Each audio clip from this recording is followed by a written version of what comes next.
तो दोस्तों, आज एक और नया इंपॉर्टेंट टॉपिक आपके लिए लेकर आया हूं। वीडियोस हमारी छोटी छोटी होती है, तकरीबन 8 से 12 मिनट के आसपास की, और उसमें हम क्या हर एक इंपॉर्टेंट टॉपिक को निपटाते चले जाते हैं, जो कि आपके पेपरों के लिए तो काफी ज्यादा इंपॉर्टेंट हो जाता है। क्योंकि मैक्सिमम अगर मैं अंदाजा लगाऊं एवरेज बेसिस पे, अगर मान लो 100% बच्चे हैं तो उसमें से 90% बच्चे ऐसे होते हैं जो एग्जाम वाले दिन, एग्जाम वाले घंटे या फिर एग्जाम से 1 या 2 दिन पहले वीडियो देख रहे होते हैं। तो उनके लिए काफी आसान हो जाता है। अगर वीडियो छोटी हो तो काफी अच्छा रहता है उनके लिए, है ना। तो ऐसे ही मैंने एफएम का पूरा प्लेलिस्ट बना रखा है जिसमें मैं इंपोर्टेंट जो थ्योरी के क्वेश्चन डाल रखे कि क्वेश्चन उसी में से आते हैं, बाहर से तो आते हैं नहीं, ठीक है। दूसरा ये भी आपको बताया, मैं हर वीडियो का जो कंटेंट होता है पहले से ही लिख के रख देता हूं ताकि आपका टाइम बचे। क्योंकि मैंने आपको कई बार बता रखा है कि अगर मैं वीडियो बनाते बनाते लिखूंगा तो वीडियो जो 10 मिनट या 8 मिनट की वीडियो है वो कम से कम 40 से 50 मिनट या हो सके तो 1-1.5 घंटा भी खींच सकता है। भाई लिखना है, समझाना है, उसमें टाइम लग जाता है, इसलिए पहले से लिख लो कंटेंट अच्छा सा, और उसके बाद फिर आपको आराम से समझा लो। वीडियो भी छोटी बन जाती है और एग्जाम के टाइम पे आपको हेल्पफुल भी रहती है। क्लियर है? तो आज का जो टॉपिक है वो है एजेंसी प्रॉब्लम के ऊपर है कि एजेंसी प्रॉब्लम होती क्या है, ठीक है ना, और हम इसको रिजॉल्व कर सकते हैं। तो उसने बोला एजेंसी प्रॉब्लम पहले पढ़ते हैं क्या।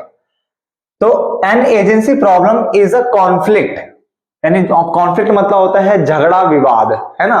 तो कॉन्फ्लिक्ट ऑफ इंटरेस्ट, यहाँ पे हितों की जो है वो अपने हित के लिए क्या झगड़ा विवाद टाइप का चल रहा है, कॉन्फ्लिक्ट चल रहा है, ठीक है, मन मुटाव चल रहा है। तो उसने बोला N agency problem is a conflict of interest that arises, जो तब अराइज होता है व्हेन वन पार्टी, यानी जो आपका एजेंट है, एक पार्टी मतलब agent, does not act in the best interest, यानी वो ढंग से काम नहीं कर रहा, ठीक है ना, in the best interest of another party, यानी प्रिंसिपल। तो जैसे प्रिंसिपल चाहता है एजेंट वैसे काम नहीं कर रहा, उसके कारण जो प्रॉब्लम क्रिएट होती है उसको कहते हैं एजेंसी प्रॉब्लम। देखो, प्रिंसिपल और एजेंट का जो रिलेशन है वही एजेंसी का बात करता है। एजेंसी का मतलब क्या, प्रिंसिपल और एजेंट के बीच का रिलेशन, है ना। अब यहाँ पे जो एजेंट है वो does not act in the best interest, यानी वो बिल्कुल अच्छे से काम नहीं कर रहा है, किसके अकॉर्डिंग, जो प्रिंसिपल चाहता है उसके अकॉर्डिंग। तो फिर लड़ाई झगड़ा, ये क्या नाम, मनमुटाव होंगे, और उसको हम एजेंसी प्रॉब्लम कहते हैं। यहां तक समझ में आ गया। तो N agency problem is a conflict of interest that arises, कब अराइज होगा, व्हेन वन पार्टी यानी agent does not act in the best interest, वो काम नहीं कर रहा किसके according, best interest of another party यानी प्रिंसिपल के अकॉर्डिंग। इन कंपनीज, अगर हम कंपनीज में बात करें, the honours of the company, यानी जो कंपनी के जो ऑनर होते हैं उसको हम शेयर होल्डर बोलते हैं। क्या बोलते हैं, share holder. Who are called principal, और यही हमारे प्रिंसिपल होते हैं, यानी जो शेयर होल्डर रहते हैं वही ऑनर होता है, और ऑनर ही हमारे प्रिंसिपल है, यानी मेन बनते हैं। क्लियर। और जो मैनेजर्स होते हैं उनको क्या बोला जाता है, and the managers are agent, वो एजेंट होते हैं जो कि हु रन द कंपनी, जो कंपनी को रन करते हैं वो कौन होते हैं, आपके मैनेजर्स होते हैं। क्लियर हो गया।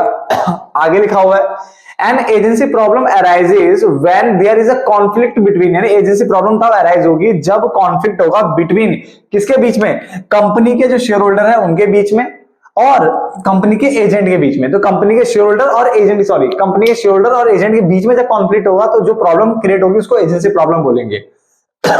लिखा। और इन्हीं एजेंट को लिखा and their agent known as the management, यानी एक तरह से पूरी बात करो तो मैनेजमेंट में ही ड्रामाबाजी हो रही है। बेटा यहां तक समझने की कोशिश करना, मैं रिपीट कर रहा हूं बार बार ताकि पल्ले पड़े आपके। N agency problem is a conflict of interest, यानी कॉन्फ्लिक्ट मतलब झगड़ा विवाद या मनमुटाव हो रहा है, दैट अराइजेस, जो तब अराइज होता है जब वन पार्टी यानी जो एजेंट है does not act in the best interest, यानी वो ढंग से काम नहीं कर रहा, ऑफ अनदर पार्टी यानी प्रिंसिपल के अकॉर्डिंग। इन कंपनीज में अगर हम बात करें तो ऑनर्स ऑफ द कंपनी का जो ऑनर है आर द शेयर होल्डर, वो शेयर होल्डर कहलाए जाते हैं, और उन्हीं को प्रिंसिपल बोलते हैं। जबकि जो मैनेजर्स होते हैं वो एजेंट होते हैं जो रन करते हैं कंपनी को। क्लियर हो गया। अब यहां तक में तो कोई दिक्कत नहीं होनी चाहिए, ये पैरा खत्म कर दें। अब यहां से बात करता हूं, मैं इसको रिपीट नहीं करूंगा, बेटा समझ में आ गया होगा। अब आते हैं एन एजेंसी प्रॉब्लम अराइजेस, यानी एजेंसी प्रॉब्लम तब अराइज होती है when there is a conflict between, यानी झगड़ा विवाद हो रहा है किसके बीच में, कंपनी के शेयर होल्डर और एजेंट के बीच में, ठीक है। इसको नोन एज मैनेजमेंट भी बोलते हैं। क्या बोलते हैं, मैनेजमेंट बोल सकते हो।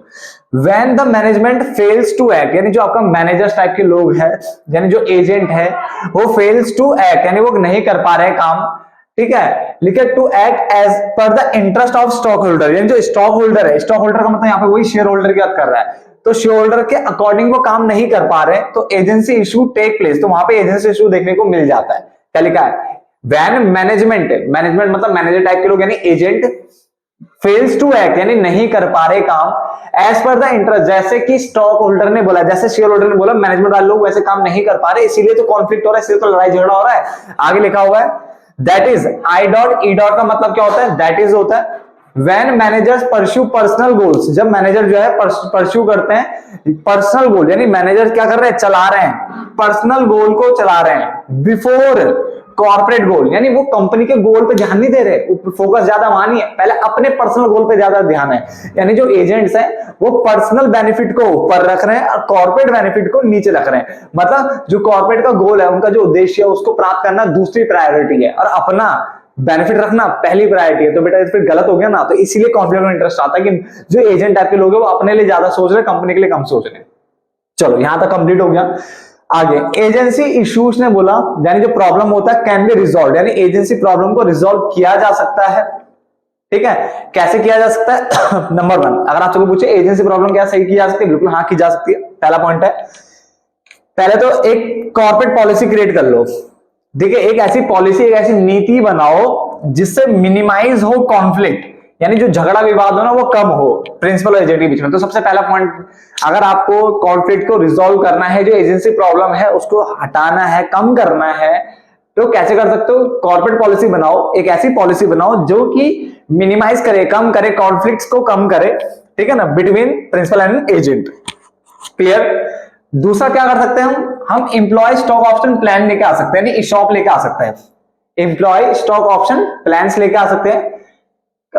Can be given to employees, ये उन एम्प्लॉयज को दिया जा सकता है so that they also become share holder of the company, ताकि ये भी कंपनी के क्या बन जाए, शेयर होल्डर। जैसे मैनेजर टाइप के लोग हैं, इनको बोलो कि आप अच्छे से काम करोगे तो हम आपको कंपनी के शेयर देंगे, और जब आपको कंपनी के शेयर मिलेंगे तो आप भी कंपनी के मालिक बन जाओगे। तो ऐसा लालच दो उनको, ताकि क्या वो अच्छे से काम करे, कंपनी के गोल को अचीव करने के लिए या कॉर्पोरेट गोल को अचीव करने के लिए काम करें, ठीक है ना। तो एम्प्लॉय स्टॉक ऑप्शन प्लान आप उनको दे सकते हो, ईशॉप बोलते हैं बेटा, देखो एम्प्लॉय स्टॉक ऑप्शन प्लान, और प्लान होता है इसमें छोटा एस भी लगा हुआ है।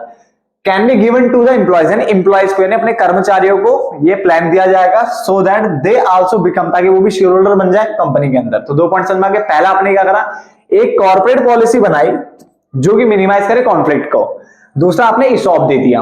तीसरा आप क्या कर सकते हो, आप रिवॉर्ड दो, इंसेंटिव्स दो। क्या दो, रिवॉर्ड दो, इंसेंटिव्स दो फॉर हाई परफॉर्मेंस। अगर आप अच्छा परफॉर्म करते हो, आप एफिशिएंटली काम करते हो, उसको और अच्छे से बना के लिख सकते हो आप, ठीक है, कि जो जो एम्प्लॉयज इफेक्टिवली और एफिशिएंटली काम कर रहा है उसको आप रिवॉर्ड दो, इंसेंटिव्स दो, तो वो और अच्छे से काम करेगा, ठीक है ना। और उसके दिमाग में रहेगा कि देखो कंपनी मेरा कितना सोचती है, मेरे को क्या नाम है, अच्छा काम करने पे पैसा एंड ऑल जो भी देना दे रही है एक्स्ट्रा में, तो फिर वो हमेशा कंपनी के लिए अच्छा ही करेगा। तो रिवॉर्ड इंसेंटिव दे सकते हो, तो बना के लिख सकते हो आप। और उसके अलावा रेगुलर वे में आप ऑडिट और रिव्यू करवाओ, यानी रेगुलरली आप ऑडिट और रिव्यू करवाओ परफॉर्मेंस की, ठीक है ना, यानी ऑडिट एंड रिव्यू परफॉर्मेंस करो, ताकि to keep the agent behaviour in check, ताकि जो एजेंट का बिहेवियर है ना वो चेक होता रहे। तो कॉर्पोरेट पॉलिसी बना ली, ईशॉप दे दिया, रिवॉर्ड इंसेंटिव्स दो, ताकि वर्कर जो एफिशिएंटली इफेक्टिवली जो काम कर रहा है उनको रिवॉर्ड इंसेंटिव मिलेगा तो और अच्छा रहेगा कंपनी के लिए, ठीक है, वो धोखाधड़ी नहीं कर पाएगा। फिर ऐसे में उसको खुशी रहेगी ना कि कंपनी मेरे लिए सोच रही है। रेगुलरली आप ऑडिट और रिव्यू परफॉर्मेंस करवा सकते हो, ठीक है, जिससे एजेंट का बिहेवियर चेक रहेगा। Last, establishing trust and reputation. आप ट्रस्ट और रेपुटेशन को एस्टैब्लिश करो, ठीक है, बिटवीन प्रिंसिपल एंड एजेंट, है ना, एक विश्वास का जो है भावना जागृत करो, सो that they can rely on each other, ताकि वो एक दूसरे पर रिलाई मतलब भरोसा कर सके ईच अदर पे, और एंड कोऑपरेट इफेक्टिवली, और फिर एक मिलजुल करके अच्छे से काम कर सके, एक दूसरे का कोऑपरेशन यानी तालमेल बना के रख सके। यहाँ पे कोऑपरेशन की बात कर रहा है एक तरीके से, तो तालमेल मतलब सब साथ मिलके कर सके। तो स्टैब्लिश करना, आपको ट्रस्ट एंड रेपुटेशन बना के रखना है, ट्रस्ट और रेपुटेशन बना के रखनी है बिटवीन प्रिंसिपल्स एंड एजेंट, यानी एजेंट और प्रिंसिपल के बीच में ट्रस्ट और रेपुटेशन रखनी है, so that they can rely on each other, ताकि वो एक दूसरे के ऊपर रिलाई कर सके, एक दूसरे के मतलब एक दूसरे पर भरोसा कर सके, एंड कोऑपरेट, फिर वो इफेक्टिवली कोऑपरेट कर सके, मतलब साथ में मिलजुल करके अच्छे से वो काम कर सके। क्लियर हो गया। इसे फटाफट से नोट डाउन करो जरा, ठीक है। तो ये वीडियो भी यहीं पे खत्म कर लेते हैं, ठीक है। चलो इसको यहीं पे नोट डाउन कर लो और खत्म कर दे इस वीडियो को। मिलते हैं फिर एक नेक्स्ट पार्ट में या नेक्स्ट वीडियो में, तब तक के लिए धन्यवाद।